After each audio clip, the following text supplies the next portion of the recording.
बच्चों, तो हम लोगों ने लास्ट लेक्चर में एलसीएम और एचसीएफ के ऊपर थोड़े बहुत वर्ड प्रॉब्लम किए थे, ठीक है ना। तो चलिए एक दो वर्ड प्रॉब्लम और करते हैं, ठीक है ना। और जिनका ये पहला लेक्चर है वो प्लीज़ आई बटन पर जाइए और आई बटन पर जाकर प्लेलिस्ट से लेक्चर 1 से स्टार्ट कीजिए। अगर पूरा बेसिक से समझना है रियल नंबर्स को, है ना, फाउंडेशन स्ट्रॉन्ग रखनी है, तो फिर बेसिक से समझना पड़ेगा। और बेसिक से समझने के लिए लेक्चर 1 से आपको देखना पड़ेगा। तो आप प्लेलिस्ट में जाइए, प्लेलिस्ट में जाकर के आप लेक्चर 1 से रियल नंबर देख सकते हैं। आइए कुछ और अच्छे प्रॉब्लम करते हैं वर्ड प्रॉब्लम पे, है ना, related to based on the concept of HCF and LCM. देखिए अगला सवाल है, पढ़िए question. In a school there are 2 sections namely A and B of class 10th, है ना। There are 30 student in section A. Section A में कितना student है? सेक्शन ए कंटेन कितना student? So 30 student.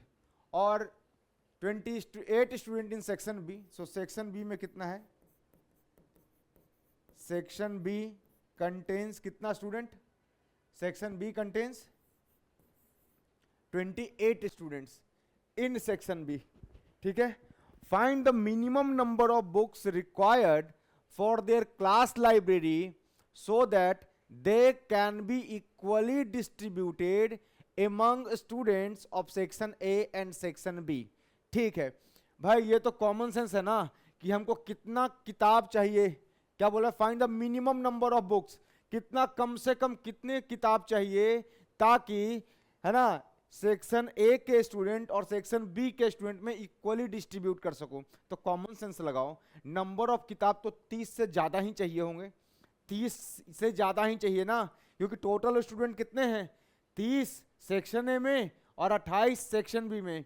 Section A में 30 student हैं और section B में 28 स्टूडेंट है ना। तो सेक्शन ए में 30 स्टूडेंट हैं और सेक्शन बी में 28 स्टूडेंट हैं। तो कॉमन सेंस लगाओ कि नंबर ऑफ बुक्स अगर 30 और 28 सबको इक्वल मिलने हैं तो किताब की संख्या 30 से भी ज्यादा चाहिए और 28 से भी ज्यादा चाहिए। अरे भाई, जब हमको गिवन नंबर से ज्यादा डेटा चाहिए होता है, आंसर चाहिए होता है, तो हमको एलसीएम निकालना होता है। तो to find minimum number of books we have to find LCM. Common sense लगाओ भाई, एक क्लास में 30 बच्चा है, एक क्लास में 28 बच्चा है और सबको बराबर नंबर की किताबें देनी है। अगर एक एक किताब भी दूंगा तो 30 से ज्यादा ही किताब चाहिए और 28 से ज्यादा ही किताब चाहिए, क्योंकि टोटल कितने बच्चे हैं? 30 + 28। अगर एक एक भी किताब दूं, मिनिमम एक एक भी किताब दूं तो कितना है? 58 बुक्स चाहिए। समझ में आ रहा है? सो जब भी हमें गिवन डेटा से ज्यादा, हमारा आंसर गिवन डेटा से, गिवन नंबर से ज्यादा आ रहा हो, फाइंड एलसीएम। सो 30 को फैक्टराइज कर सकते हैं आप। सो 30 को आप फैक्टराइज कीजिएगा तो क्या आएगा? 2, है ना, 3, 5। मतलब we have to find LCM. Clear? आ जाओ, 28 को डिवाइड करो, क्या आएगा? 2, प्राइम फैक्टराइज कर रहा हूं मैं, 2 इंटू 7, यही तो आएगा।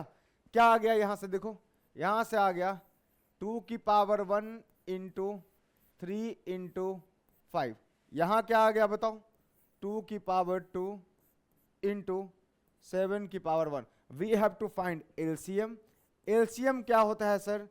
दोनों में जितने डिफरेंट प्राइम नंबर्स हैं उन सबको उठा लीजिए। सो डिफरेंट दिख रहा है एक 2, एक क्या दिख रहा है डिफरेंट सर? दोनों में एक 3 दिख रहा है और एक डिफरेंट दिख रहा है 5 और एक डिफरेंट दिख रहा है 7, है ना। और सबकी मिनिमम पावर, जिसमें सबको कंपेयर कीजिए और मिनिमम पावर उठा लीजिए। यहां 2 का पावर 1 है, यहां 2 की पावर 2 है। सो क्या है? सॉरी, मिनिमम पावर बोल रहा हूं मैं, मैक्सिमम पावर उठाना होता है। सो यहां 2 का पावर 1 है, यहां 2 की पावर 2 है। सो मैक्सिमम पावर इज 2 की पावर 2 इंटू 3 का मैक्सिमम पावर क्या है? 3 का मैक्सिमम पावर क्या है? यहां पे 1 है, इंटू 5 की पावर 1 इंटू 7 की पावर 1। चेक कर लीजिए तो एलसीएम क्या आ जाएगा आपका? LCM comes out to be कितना हो गया? 4, 5 कितना हो गया? यह आ गया 20, यह आ गया 4 इंटू, इसको लिख लेता हूं 5 इंटू, इसको लिख लेता हूं 3 into 7। So LCM comes out to be कितना? एलसीएम आ गया आपके पास, LCM comes out to be, है ना, कितना आ गया? 20 और 21, 420 आ रहा है मेरे पास। सो 420 is the LCM of 30 and 28। मतलब 420 इज ए नंबर है ना, is a multiple of 30 as well as multiple of 28। मतलब 420 जो है वो 30 से भी कट जाएगा और 28 से भी कट जाएगा। सही है ना, सही है ना, 420 जो है वो 30 से भी कट जाएगा और 28 से भी कट जाएगा। क्लियर, कोई दिक्कत नहीं, आ जाओ। So minimum number of books required for their class, है ना, मिनिमम नंबर ऑफ बुक्स, है ना, minimum number of books required, minimum number of books required for their class library, for class library is, for class library is कितना 420। समझ में आया, clear है। तो सेक्शन ए और सेक्शन बी, सो एक ऐसा कॉमन मल्टीपल चाहिए था जो 30 से भी डिवाइड, और मतलब लाइब्रेरी में कितनी किताबें होनी चाहिए, लाइब्रेरी में कितनी किताबें होनी चाहिए, कॉमन सेंस लगाओ। लाइब्रेरी में क्या बोला है, find the minimum number of books required for their class library so that they can be equally distributed among students of section A और सेक्शन बी। मतलब लाइब्रेरी में एक बार में सेक्शन ए जा रहा है और एक बार में सेक्शन बी जा रहा है। सेक्शन ए सेक्शन बी एक साथ, स्कूल में कभी ऐसा होता है कि सेक्शन ए का भी लाइब्रेरी का क्लास है तो सेक्शन बी का भी है, नहीं। सेक्शन में इसलिए तो बांटा गया था ताकि जब लाइब्रेरी का क्लास सेक्शन ए का हो तो सेक्शन बी कुछ और कर रहा हो, और जब लाइब्रेरी का क्लास सेक्शन बी का हो तो सेक्शन में कुछ और कर रहा हो। मतलब 420 किताब है, अगर सेक्शन ए गया तो सेक्शन ए में कितने स्टूडेंट थे, 30 स्टूडेंट, तो हर स्टूडेंट को कितना कितना किताब मिलेगा, 3 1 2 14 किताबें सबको मिलेगी। मतलब सेक्शन ए के हर छात्र को 14 किताबें मिल सकती हैं। और सेक्शन बी गया तब, सेक्शन बी गया तब, सेक्शन बी में कितने स्टूडेंट हैं, 28 है, और टोटल किताबें कितनी हैं, 420, तो गया 28 लोग गया, है ना। तो 420 को 28 से डिवाइड करो, कितना आता है, 420 को 28 से डिवाइड करोगे तो कितना आता है, 15 किताबें। मतलब सेक्शन बी जाएगा तो चूंकि सेक्शन बी में 28 ही बच्चे हैं तो सेक्शन बी के हर छात्र को 15 किताबें मिलेगी, और सेक्शन ए के हर छात्र को चूंकि इसमें ज्यादा बच्चे हैं तो उनको 14 किताबें मिलेंगी, है ना। So we have to find common multiple, है ना। कॉमन सेंस ने काम किया कि सर 30 किताबें हैं, 30 स्टूडेंट हैं, अगर एक एक किताब भी देंगे तो 30 किताब देना पड़ेगा। समझ में आ रहा है ना। मिनिमम एक एक किताब भी देंगे तो 30 किताब देना पड़ेगा, है ना। पर मुझे ऐसा नंबर ढूंढना है कि सबको बराबर मिले, तो 30 और 28 से तो ज्यादा ही नंबर आना है, और जब आंसर ज्यादा आना हो तो एलसीएम निकालते हैं। चलिए आराम से सॉल्व करते हैं इसको मिटा रहा हूं मैं, है ना, छाप लीजिए। चलिए हो गया, आइए नेक्स्ट क्वेश्चन की तरफ आगे बढ़ते हैं।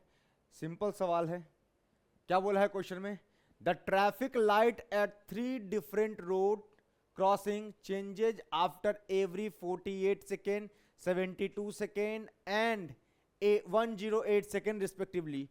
If they all change simultaneously at 8 a.m. then at what time will they change again simultaneously? अरे भाई ये तो वही वाला क्वेश्चन हो गया ना कि भाई 6 बजे घंटी बजती है, 6 बजे घंटी बजती है, 3 घंटियां थी, याद है, there are 3 bells। अरे भाई ये वाला क्वेश्चन हो गया, ये तो बिल्कुल डिट्टो यही क्वेश्चन है, बस खाली डेटा चेंज किया है ना, कि 6 बजे तीनों घंटी एक साथ बजती है, और पहली घंटी 6 मिनट के अंतराल पे, दूसरी 12 मिनट के अंतराल पे, और तीसरी 18 मिनट के अंतराल पे। तो बताओ तीनों एक साथ फिर से कब बजेगी। तो हमने क्या किया था, 6, 12 और 18 का अल्टीमेटली एलसीएम निकाला था, यही किया था ना, एलसीएम निकाला था, है ना, कॉमन मल्टीपल निकाला था, एक ऐसा नंबर जो 6, 12, 18 तीनों से डिवाइड हो। और फील के लिए क्या किया था, ऐसे बेल 1, बेल 2, बेल 3 का आपको लिख करके दिखाता कि फिर से कब साथ में मिलेंगे। सही है, सेम प्रॉब्लम यहाँ है, ये सेम क्वेश्चन हो गया। ये तो मतलब ये दिया क्यों मुझे नहीं समझ में आया, ये तो सेम प्रॉब्लम हो गया। The traffic light at 3 different roads, है ना, traffic light at 3 different, 3 traffic light है, एक 48 सेकंड के बाद चेंज होता है, एक 72 सेकंड के बाद चेंज होता है, एक 108 के बाद चेंज होता है। तो जो पहला था 48 के मल्टीपल में चेंज होगा, दूसरा 72 के मल्टीपल में चेंज होगा, तीसरा 108 के मल्टीपल में चेंज होगा। उसमें से कौन सा मल्टीपल ढूंढना है, लीस्ट कॉमन मल्टीपल ढूंढना है। लीस्ट कॉमन मल्टीपल एक ऐसा मल्टीपल जिससे तीनों जो तीनों से डिवाइड हो सके, है ना। सो कर लो, एलसीएम निकालना है तो 48 को प्राइम फैक्टराइज करो, है ना। We have to find LCM 48 को, तो कितना आ गया 24 12 6 3। इसका मतलब अगर मैं 48 को लिखूं तो कितना लिखूंगा 1 2 3 4, ये लिखा हुआ है 2 की पावर 4 इंटू 3 की पावर 1। नाउ दूसरा क्या है 72, 72 को लिखो क्या आएगा 2 से 36, 2 से 18, 2 से 9, 3 से 3, ये कितना हो गया 72। अगर आप लिखेंगे तो 72 क्या होगा 2 2 2, कितना हो गया, दिस इज 2 की पावर 3, 2 की पावर 3 इंटू 3 की पावर 2। और तीसरा कौन सा है 108, 108 को कितना हो गया 2 पंचे 10, 2 चौके 8, कितना हो गया 2 से 27, फिर क्या आएगा 3 से 9 और 3 से 3, मतलब क्या आ गया 108 को चेक करूं तो क्या आएगा 2 की पावर 2, है ना, इंटू 3 की पावर क्यू। सर आप मतलब ये कहना चाहते हो कि पहला लाइट वन जो है, आप कुछ यूं कहना चाहते हो क्या, लाइट वन जो है पहले चेंज होगा 48 मिनट 48 सेकेंड पे, फिर 48 का अगला मल्टीपल, मतलब 48 का टेबल पढ़ना है, 48 दूना है ना 96 पे, फिर 48 गुना 3 48 गुना 4, है ना सर। उसी तरीके से सर आप लाइट 2 के लिए लिखोगे तो 72 का टेबल पढ़ोगे, उसीलिए 108 का लिखोगे तो 108 का टेबल पढ़ोगे, और इसमें से जो लिस्ट कॉमन होगा, लिस्ट कॉमन, उस लिस्ट कॉमन को क्या कर लोगे आप, लिस्ट कॉमन को कंसीडर कर लोगे, है ना। लिस्ट कॉमन मल्टीपल को कंसीडर कर लोगे और वही अपना आंसर है ना। 8 बजे बजा है तो लिस्ट कॉमन मल्टीपल जो होगा उतने देर के बाद फिर से बजेगा। सर वो तो बेल 1 बेल 2 बेल 3 बेल, मतलब कुल मिला के क्या निकालना है एलसीएम निकालना है, ठीक है। आ जाओ अब ये करके देखना यार, ये मैंने करा दिया है, बार बार थोड़ी ना होगा ये। नाउ एलसीएम क्या होगा तीनों नंबर का, least common multiple. Sir LCM निकालने का तरीका, सारे prime numbers, different prime numbers को लिख लीजिए। सो 2 एक प्राइम नंबर दिख रहा है मुझे और 3 दिख रहा है, सर इनका हाईएस्ट पावर उठा लो, हाईएस्ट पावर उठा लो। सो 2 का हाईएस्ट पावर 4 दिखा और 3 का हाईएस्ट पावर तीनों में मिला के 3 दिखा। सो एलसीएम इज 2 की पावर 4 इंटू 3 की पावर 3, तो ये एलसीएम आ गया कितना 2 की पावर 4, कर लीजिए मल्टीप्लाई कितना आएगा 2 की पावर 4, 2 को 4 बार मल्टीप्लाई कीजिए, 2 2 जा 4, 2 जा 8, 2 जा 16। सो ये कितना हो गया, दिस बिकम 16 इंटू 3 को 3 बार मल्टीप्लाई कीजिए, 3 क्यूब का मतलब 3 इंटू 3 इंटू 3, कितना हो गया 3 3 9 3 27, और 16 और 27 को मल्टीप्लाई कीजिए कितना आएगा, 16 और 27 को मल्टीप्लाई कीजिए, नहीं आता है तो लीजिए कीजिए,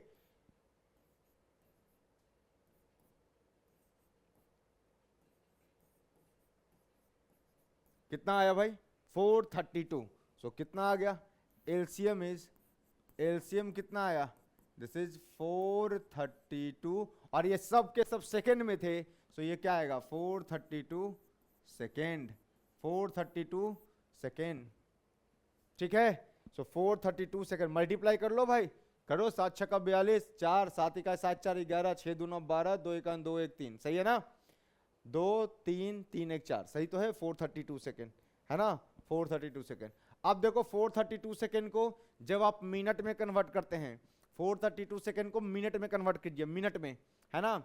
432 क्या है, then at what time will they again change simultaneously, so वो एक साथ फिर से चेंज होंगे कब, है ना, आफ्टर 432 सेकेंड, है ना। All 3 signals will again change simultaneously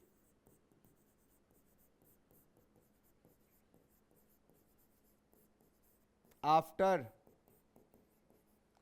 432 second, 432 second, 432 second, 432 second के बाद वो फिर से साइमल्टेनियसली बदलेगा। 432 सेकेंड का मतलब कितना, मिनट में कन्वर्ट करो, 432 सेकेंड, 1 मिनट में 60 सेकेंड, 1 मिनट में 60 सेकेंड, तो 432 मिनट में डिवाइडेड बाई 60 करो, 60 से डिवाइड कितना आ गया, 6 7 मिनट आएगा, 7 मिनट, अरे करो 60 से डिवाइड करो तो ये हो गया कितना 420, है ना, 7 मिनट हो गया ना, 420 और 12 सेकेंड एक्स्ट्रा आएगा, 7 मिनट 12 सेकेंड। नहीं विश्वास है, 1 मिनट में 60 सेकेंड, तो 7 मिनट में कितना, 60 गुना 7, 16 into 7 मतलब 420, 420 और 12 कितना हो गया 432 सेकेंड, है ना। सो इतना मिनट आएगा, जो भी है इतना मिनट इतना सेकेंड। तो कब बजा था, स्टार्टिंग में 8 बजे एक साथ चेंज हुआ था, तो 8 बजे एक साथ चेंज हुआ था, फिर से कब चेंज होगा, 8:07 पे, है ना। So they will change again at कब, 8:07 पर, और क्या था 8 AM था, तो ये भी क्या आएगा, कॉमन सेंस है, समझिए और यूज कीजिए, है ना, समझने का प्रयास कीजिए कि भाई 8 बजे तीनों एक साथ चेंज हुए थे, तो फिर कब चेंज होगा, ये इस इंटरवल पर चेंज होता है, 48 96, फिर अगला 48 का टेबल, फिर सिमिलरली एक चेंज होता है कब, 72 का टेबल पढ़ते जाइए, मल्टीपल निकालते जाइए, फिर 108 का मल्टीपल निकालते जाइए, तीनों में जो कॉमन होगा उसके बाद उस समय फिर से जो एक ऐसा कॉमन मल्टीपल है ना जिससे तीनों डिवाइड हो रहे हो, उस पर क्या होगा, ये चेंज होगा, कॉमन सेंस से एलसीएम निकलेगा। ये बिल्कुल बेल वाला जैसा क्वेश्चन है, ठीक है, कोई दिक्कत नहीं, छाप लीजिए।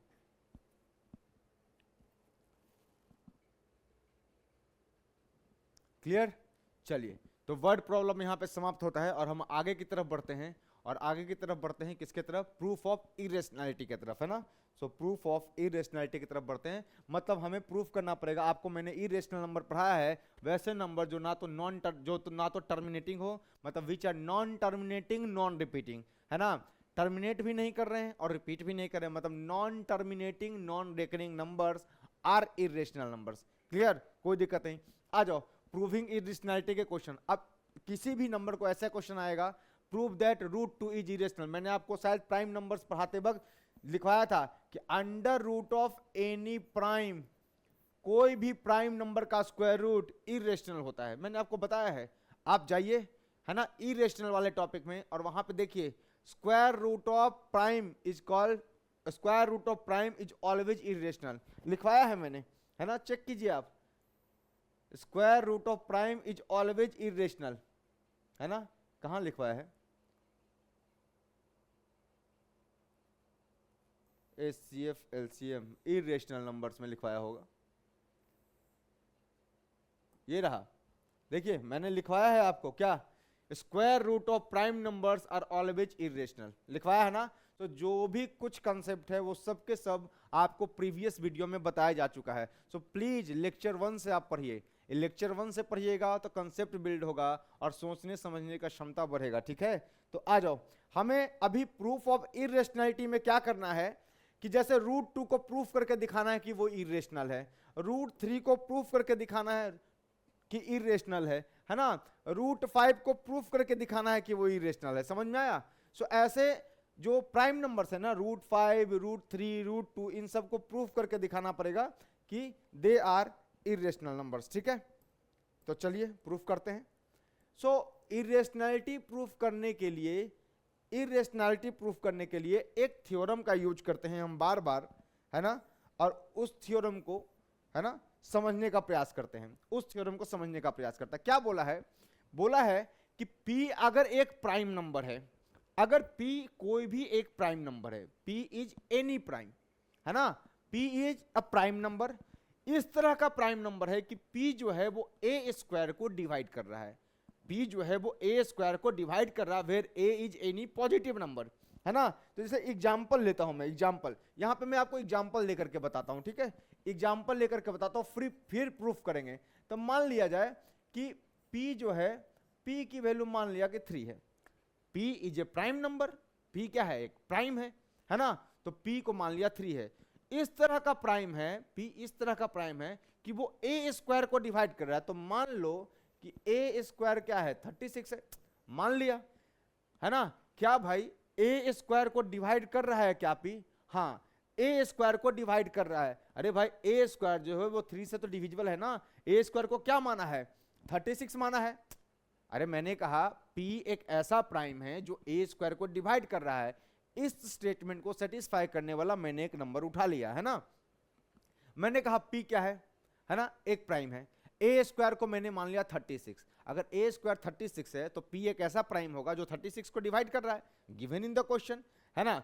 सो 36 को डिवाइड करने वाला प्राइम मैंने कहा कि 3 है, तो कह रहा है कि a क्या होगा बता सकते हो क्या? a, अगर a स्क्वायर 36 है तो आपको सेल्फ अंडरस्टूड होना चाहिए कि a जो है 6 है। तुम कॉमन सेंस लगाओ, देखो P जो है a स्क्वायर को डिवाइड कर रहा है, देखो 36 को 3 डिवाइड कर रहा है, तो 3 जो है ना वो 6 को भी डिवाइड करेगा, 3 जो है वो 6 को भी डिवाइड करेगा, यही स्टेटमेंट बोला है। If P is a prime number, कैसा प्राइम? ऐसा प्राइम जो a स्क्वायर को डिवाइड कर रहा है। If P is a prime number such that if P divides a square, P इस तरह का प्राइम नंबर है कि वो a स्क्वायर को डिवाइड कर रहा है ना। मान लिया ऐसा, a स्क्वायर को मान लीजिए आप कितना, मान लीजिए a स्क्वायर 25 है, a स्क्वायर 25 है, a स्क्वायर 25 है, तो एक ऐसा प्राइम चुनते हैं जो a स्क्वायर को डिवाइड कर रहा है। तो सर एक ऐसा प्राइम जो a स्क्वायर को डिवाइड कर रहा है 5 हो सकता है, हो सकता है। देखो 5 जो है a स्क्वायर को डिवाइड कर रहा है, तो 5 a को भी डिवाइड करेगा। यहां से अगर आप चेक कीजिएगा, यहां से अगर आप चेक कीजिएगा तो a क्या आएगा, a क्या आएगा, a 5 आएगा। अगर 5 जो है 25 को डिवाइड कर रहा है तो 5 a को भी डिवाइड करेगा, कंपलसरी है। समझे बात? कुछ कुछ बात समझ में आई? तो थ्योरम को याद कर लीजिए, इसका यूज हम भर के करने वाले हैं। If P is a prime number, P is a prime number, P is a prime number है ना, P एक क्या है, प्राइम नंबर है। P divides a square where a is, ये इंपॉर्टेंट है, where a is a positive integer, where a is a positive integer. a क्या है, पॉजिटिव इंटीजर है। अगर P जो है a स्क्वायर को डिवाइड कर रहा है तो P a को भी डिवाइड करेगा, है ना। एक और एग्जांपल ले लीजिए, एक और एग्जांपल ले लीजिए। चलिए इसको मिटा रहा हूं मैं, ठीक है, इसको मिटा रहा हूं मैं। एक और एग्जांपल लेते हैं। सपोज a स्क्वायर को मैं बोल देता हूं, a स्क्वायर को मैं बोल देता हूं 100। Let a square is 100, let a square is 100, ठीक है। सर 100 को तो 2 भी डिवाइड कर सकता है, 2 इज ए प्राइम। मुझे एक ऐसा P ढूंढना है, P इज ए प्राइम, मुझे एक ऐसा प्राइम ढूंढना है ना, मुझे एक ऐसा प्राइम ढूंढना है जो 100 को डिवाइड कर सके। तो सर एक ऐसा प्राइम तो 2 भी हो सकता है, 5 भी हो सकता है, कुछ भी हो सकता है प्राइम ना, 2 भी हो सकता है और 5 भी हो सकता है। तो मैंने कहा चलो P को 2 मान लेते हैं, P को क्या मान लेते हैं, 2 मान लेते हैं, ठीक है। तो सर 2 डिवाइड्स a स्क्वायर मतलब 2 divides 100, given 2 divides a square मतलब 2 divides 100, given, given in the question, in the question it is given 2 divides 100। तो कह रहा है कि अगर 2 जो है 100 को डिवाइड कर रहा है तो a कितना हो जाएगा, यहां से a कितना हो जाएगा, a 10 हो जाएगा। अगर 2 100 को डिवाइड कर रहा है, 100 को डिवाइड कर रहा है तो 2 10 को भी डिवाइड करेगा, देखो कर रहा है भाई। If P which is a prime divides a square then P divides a also where a is any positive integer, where a is any positive integer, where a is any positive integer। Clear है? सो a क्या है, कोई ना कोई positive integer है। Clear, कोई दिक्कत नहीं है ना। सर ऐसे इसी एग्जांपल को थोड़ा सा और ऐसे बताओ। सर a स्क्वायर ना मान लिया आपने 100 है, मैं कह रहा हूं कि एक ऐसा प्राइम जो 100 को डिवाइड करता हो, क्या हो सकता है? सर 2 हो सकता था, वो तो आपने कर दिया है ना। सर 5 भी हो सकता है ऐसा प्राइम। तो मान लीजिए कि P एक प्राइम है जिसकी वैल्यू 5 है, सो 5 is a prime which divides a square. कर रहा है 100 बाई 5 कीजिएगा तो 20 आएगा। सो 100 है ना को कौन डिवाइड कर रहा है, 5 डिवाइड कर रहा है। सो P is a prime which divides a square. Sir a square 100 है तो a कितना होगा, 10 होगा। So भाई P is a prime divides A square, then P will divide A also. देखो ये जो P प्राइम 5 है ये 10 को भी डिवाइड कर रहा है. It divide 10 also. It divide 10 also. समझ में आई बात? ये क्या कर रहा है? 10 को भी डिवाइड कर रहा है. If P is a prime divides A square, then P divide A also. कुछ कुछ पल्ले पड़ रहा है, क्या बोल रहा हूं मैं? If P is a prime divides A square, divides A square. A square कितना माना? 100. If P is a prime divides A square, then P है ना will divide A also. तो देखो ना भाई, P एक ऐसा प्राइम है जो A स्क्वायर को डिवाइड कर रहा है, तो P A को भी डिवाइड करेगा. Condition is A must be A positive integer. रट लीजिए, रिमेंबर दिस थ्योरम. पूरा इरेशनैलिटी मैं इसी से प्रूफ करूंगा. पूरी इरेशनैलिटी में प्रूफ इसी से करूंगा.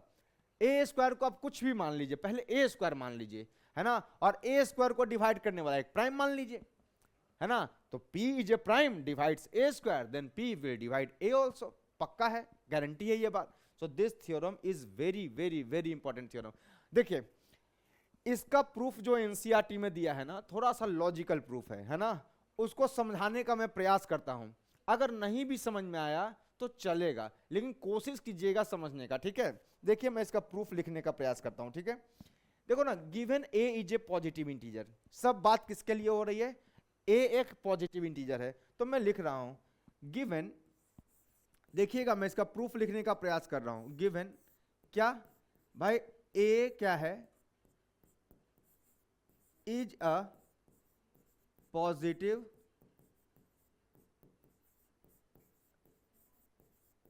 इंटीजर. इसको मिटा दूं क्या? इसको मिटा दूं, इसको मिटा दूं, कोई रहने दूं? सर रहने दो, अगले स्लाइड पे आप प्रूफ कर देना, ठीक है. ठीक है चलो. नहीं यार यही प्रूफ कर देंगे. इसको मिटा रहा हूं मैं. जिसको लिखना है वो इसको नोट डाउन कर सकते हैं, एग्जाम्पल को नोट डाउन करते चल सकते हैं. मैं इसको मिटाने वाला हूं, ठीक है ना. मुझे जगह चाहिए. एक्चुअली जो प्रूफ होता है ना वो एक ही जगह अच्छा लगता है देखने में, ठीक है. तो देखिए जरा ध्यान से, इसको मिटा रहा हूं मैं. स्क्रीनशॉट ले लीजिए और इसको देखिए. इसका प्रूफ देखिएगा, इसका प्रूफ देखिएगा. मैं इसको थोड़ा सा साइज इसका छोटा कर रहा हूं क्योंकि मुझे जगह चाहिए होगी. ये थ्योरम एकदम बिल्कुल जबरदस्त है. ये थ्योरम आपको आना ही चाहिए.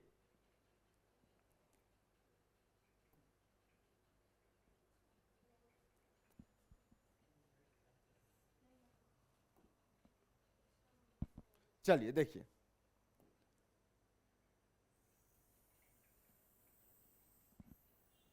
ठीक है.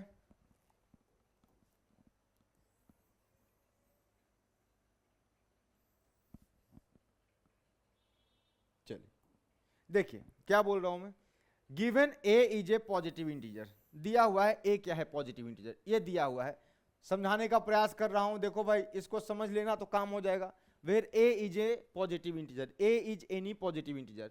So according to fundamental theorem of arithmetic, every composite number can be expressed as a product of primes. कर सकता हूं मैं. So from fundamental theorem of arithmetic,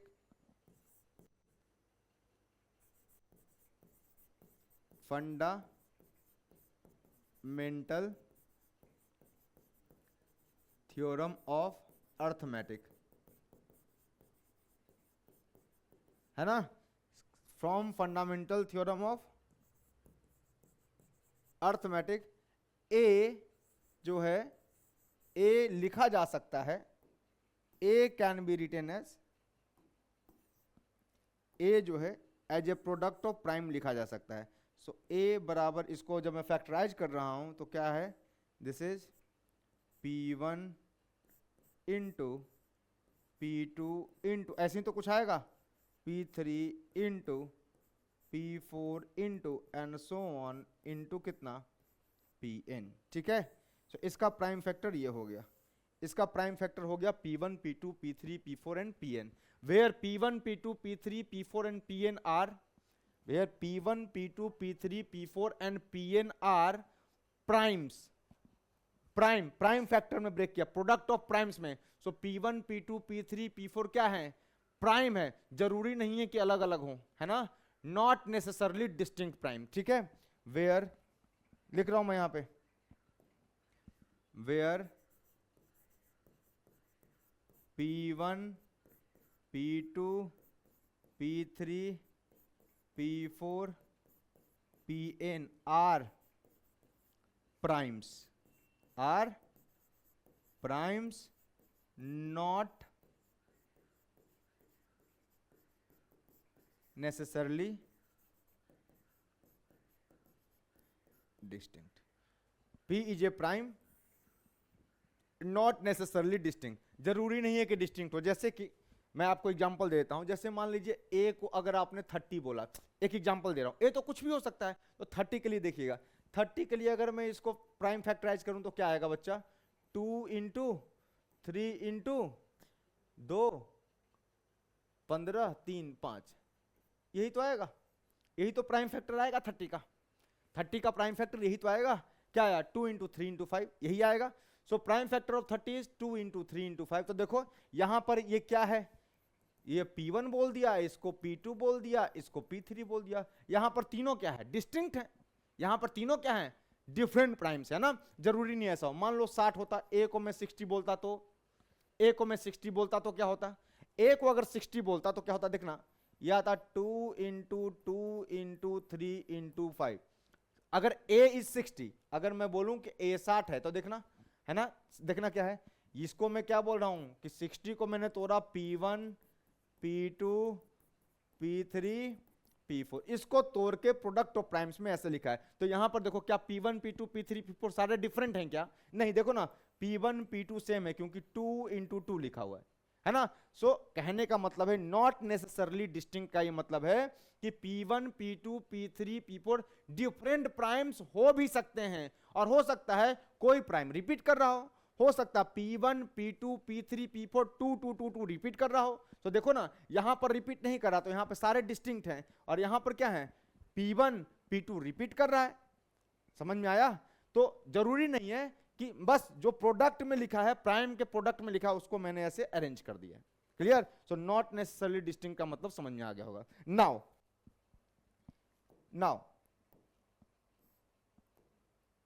अब देखना, अगर ए ये है तो अगर मैं ए स्क्वायर लिखूं तो क्या लिखूंगा, बता सकते हो क्या, ए स्क्वायर लिखूं तो क्या लिखूंगा, ए स्क्वायर लिखोगे सर तो इसको ए इंटू ए लिखोगे, इसका मतलब सर कि आप ए स्क्वायर लिखने वाले हो तो क्या लिखने वाले हो पता है, a is nothing but P1 into P2 into P3 into P4 up to so on Pn, सही है, इंटू फिर से ए क्या आएगा P1 into P2 into P3 into P4 into up to so on Pn। Sir यही होगा, बिल्कुल यही होगा, चेक कर लीजिए। ए स्क्वायर कीजिएगा, 30 का अगर स्क्वायर कीजिएगा तो 30 का स्क्वायर कीजिएगा तो क्या आएगा 30 इंटू 30 आएगा, मतलब दिस इंटू फिर से 2 गुना 3 गुना 5, मतलब क्या आ जाएगा देखो 2 इंटू 2 2 का स्क्वायर, 3 इंटू 3 3 का स्क्वायर, 5 इंटू 5 5 का स्क्वायर, नहीं तो क्या आ गया P1 इंटू P1 P1 का स्क्वायर, P2 का स्क्वायर P3 का स्क्वायर। इसका मतलब क्या आ गया कि ए स्क्वायर जो आ गया वो कुछ ऐसा आ गया, P1 का स्क्वायर इंटू क्या आ गया P2 का स्क्वायर इंटू कितना आ गया P3 का स्क्वायर इंटू P4 का square and so on Pn का स्क्वायर। अब देखो कहानी कहाँ है, यहां से कहानी शुरू होती है, यहां से कहानी शुरू होती है, ठीक है, यहां से कहानी शुरू होती है। समझो यार, इस बार इसको मुझे बताना है, इसका प्रूफ आपको जानना चाहिए।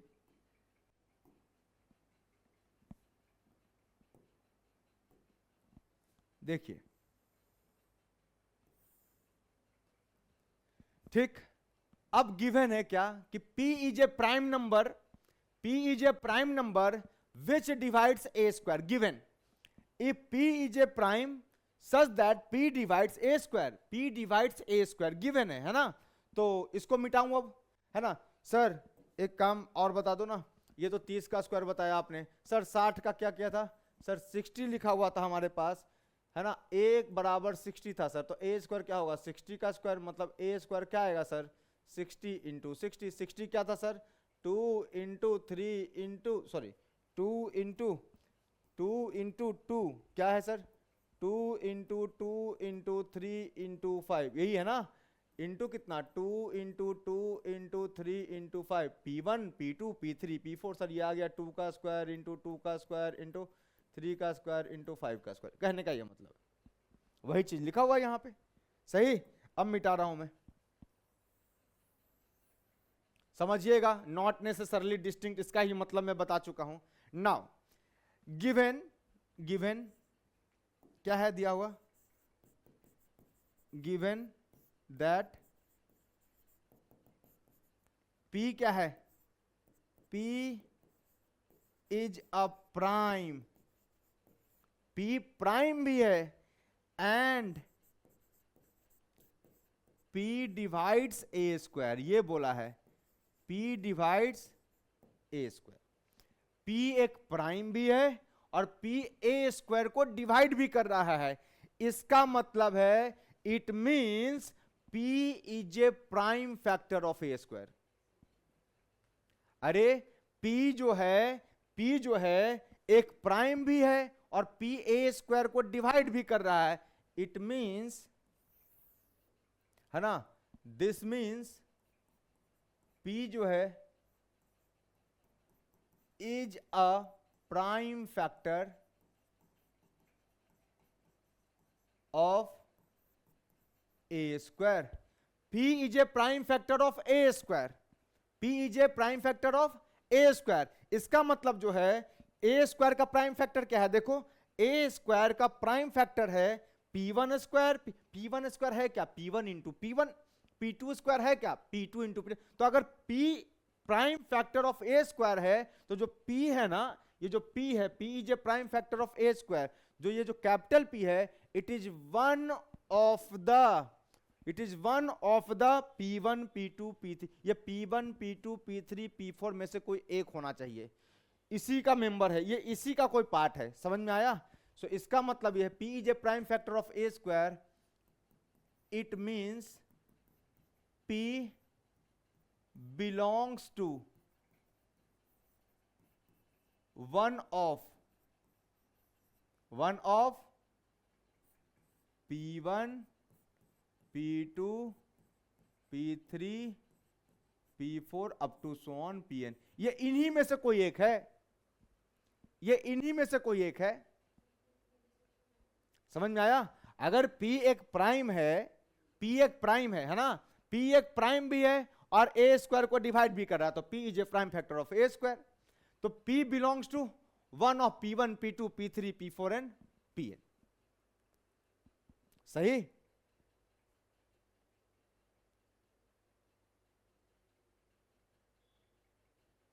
कोई दिक्कत यहां पे नहीं ना। तो P belongs to one of P1 P2 P3 P4 and Pn। इसका मतलब यह है कि P जो है, ये जो P जो है, ये इन्हीं P1 P2 P3 P4 and Pn में से एक है। इसका मतलब P जो है is also a factor of A.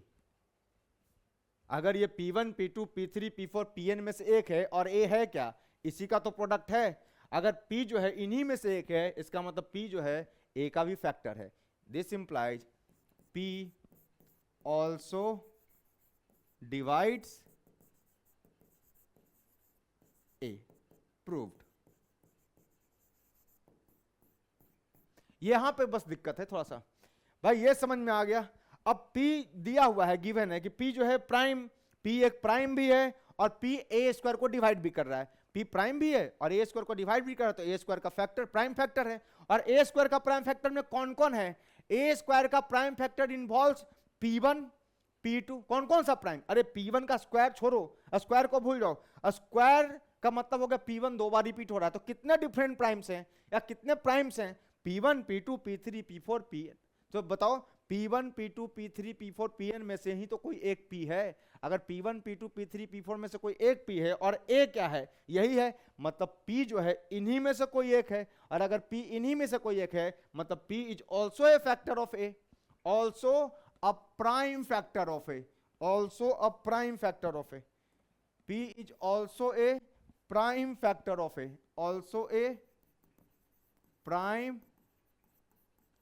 factor of, is also a prime factor of a, is also a prime factor of a. सही.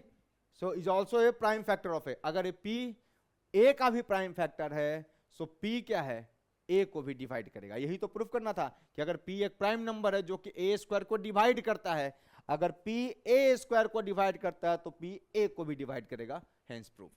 लॉजिकल प्रूफ है.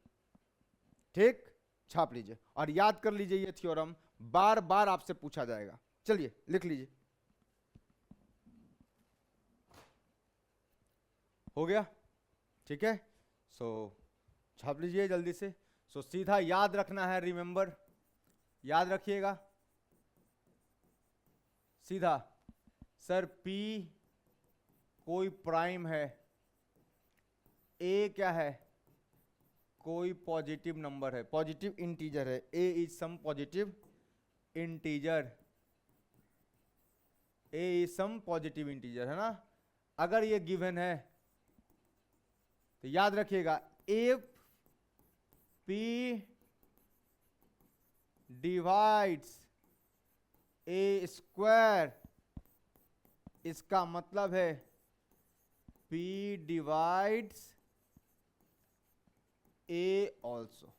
याद रखिएगा इसको, इस बात को याद रखिएगा, इस बात को याद रखिएगा. ठीक है.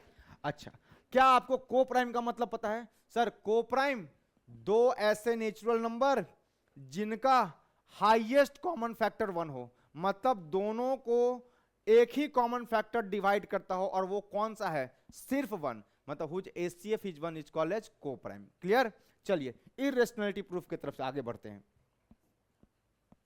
क्वेश्चन है ना, मैं इसका भर के इस्तेमाल करूंगा, इसका इस्तेमाल मैं भर के करने वाला हूं. ठीक है ना, इसका यूज भरपूर होगा. सो भरपूर होगा इसका इस्तेमाल. ठीक है, तो चलिए आगे बढ़ते हैं. Prove that √3 is an irrational number. So इसको बोलते हैं इरेशनल. देखो ना, 3 कैसा है, प्राइम. तो square root of prime is, square root of prime number is, square root of prime is irrational, square root of prime is irrational. ठीक है ना. तो चलिए prove that √3 is an irrational number, ये प्रूफ करना है हमें. तो इसको बोलते हैं मेथड ऑफ कॉन्ट्राडिक्शन. देखो रियल नंबर दो ही तो हैं, रियल नंबर जो है वो दो ही हैं, या तो रेशनल है या तो इरेशनल है, या तो रेशनल है या तो इरेशनल है. अगर मैंने मान लिया कि ये नंबर रेशनल है और मैं ऐसे नतीजे पे पहुंचा कि ये रेशनल प्रूफ ही नहीं हो रहा, तो इसका मतलब ये रेशनल जो माना था वो गलत है, ये इरेशनल है. सो इसको बोलते हैं मेथड ऑफ कॉन्ट्राडिक्शन, है ना. सो इसको जो प्रूव करने का जो मेथड है, इसको बोलते हैं मेथड ऑफ कॉन्ट्राडिक्शन.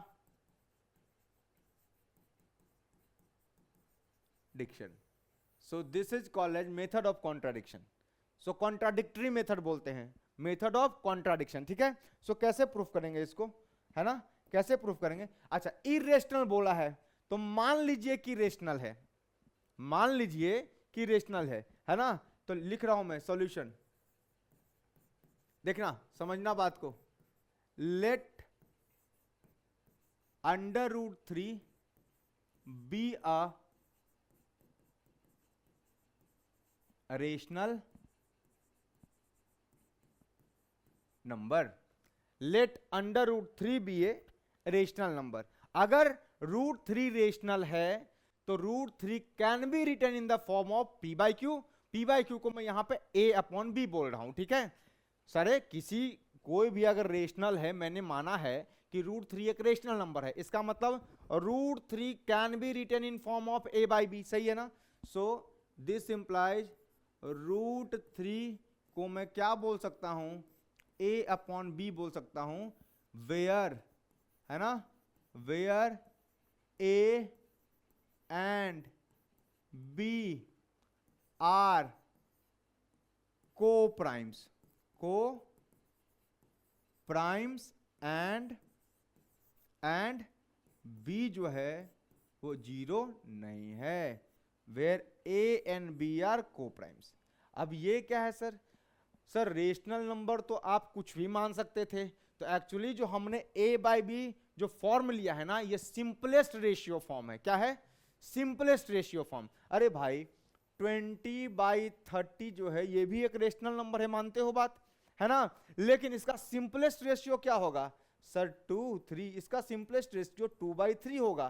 तो a बाई बी 2/3, देखो 2 और 3 क्या है? कोप्राइम। तो जब भी किसी रेशनल नंबर को हम सिंपलेस्ट रेशियो में कन्वर्ट करते हैं तो सिंपलेस्ट रेशियो वो तब तक कटता पिटता रहेगा जब तक a अपॉन b में a और b कोप्राइम नहीं आ जाते। सो मैंने डायरेक्ट लिख दिया where a and b are co-primes and b not equals to 0। a and b co-prime लिखने का क्या मतलब है? a and b co-prime का लिखने का मतलब है कि a by b को हमने सिंपलेस्ट फॉर्म कंसीडर किया है ना? इसका मतलब है a and b are co-primes and b not equals to 0। इसको मैं तरीके से लिख देता हूं, ठीक है? इसको मैं थोड़ा सा तरीके से लिख देता हूं,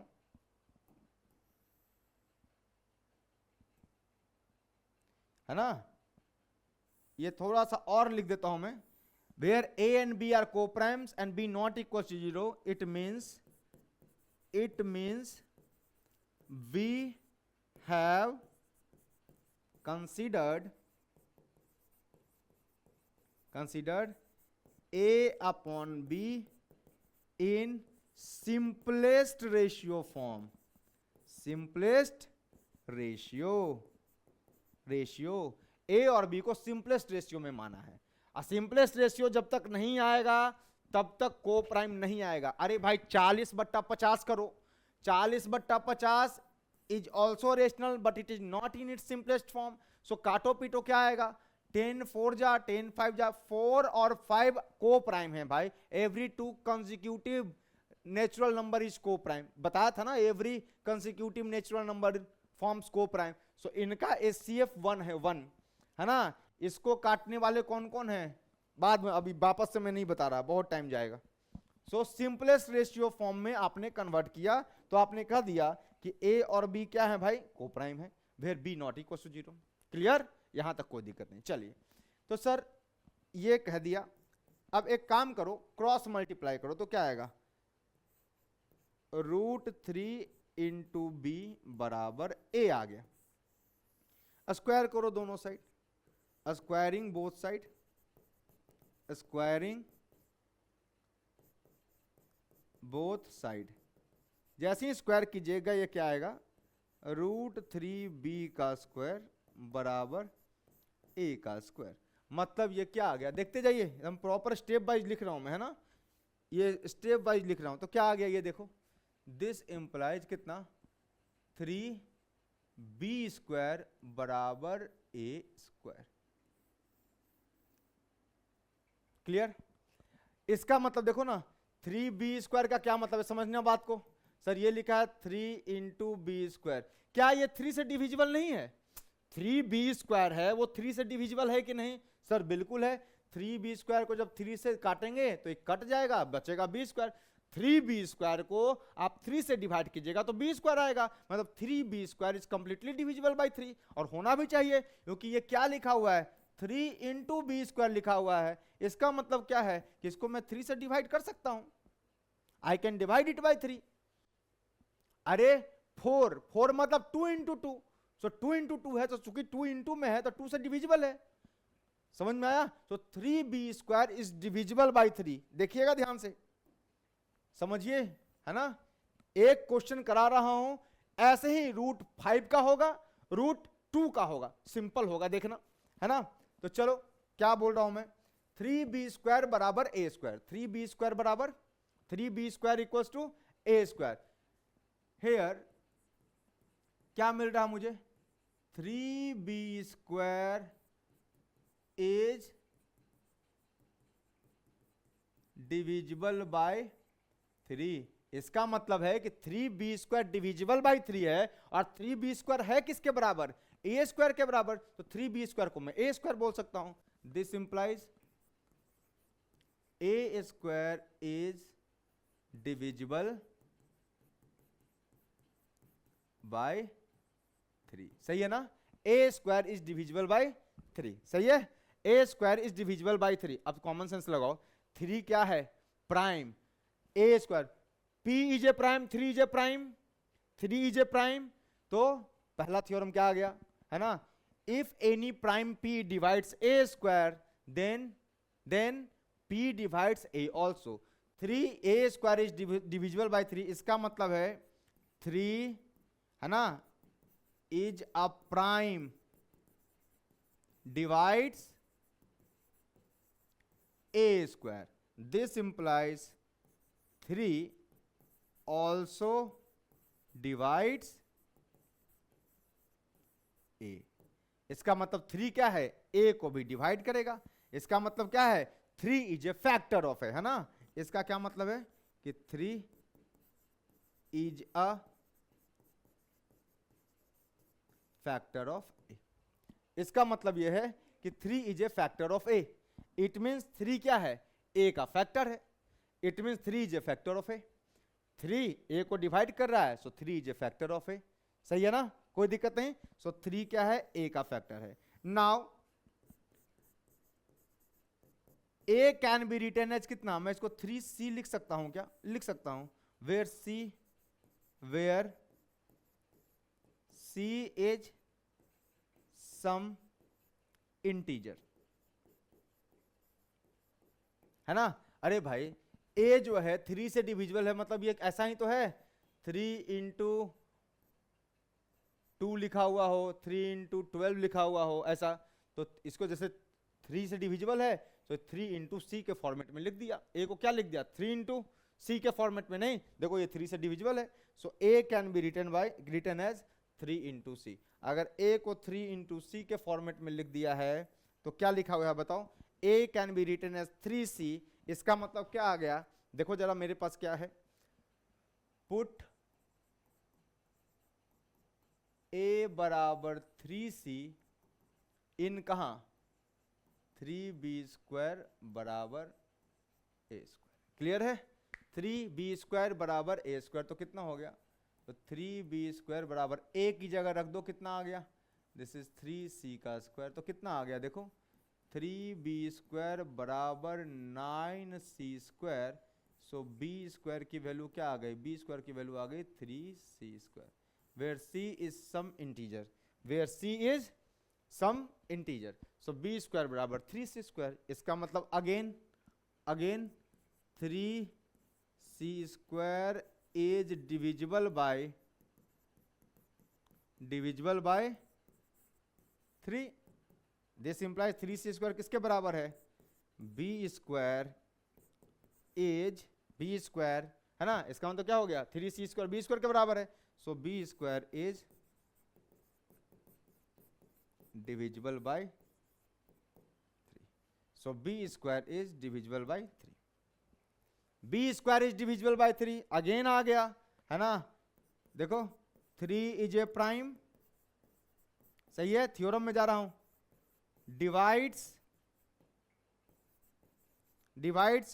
b स्क्वायर। इसका मतलब क्या है, 3 डिवाइड्स b ऑल्सो। इसका मतलब क्या है भाई, 3 is also a factor of b। सही है, सही है, क्लियर है इतना। तो भाई देखो ना क्या मजाक चल रहा है, ये क्या आया देखो, ये क्या आया, ये देखो यहां से, यह 3a का फैक्टर है और 3b का भी फैक्टर है, मतलब 3 is A common factor of a and b, है ना। तो फ्रॉम हेयर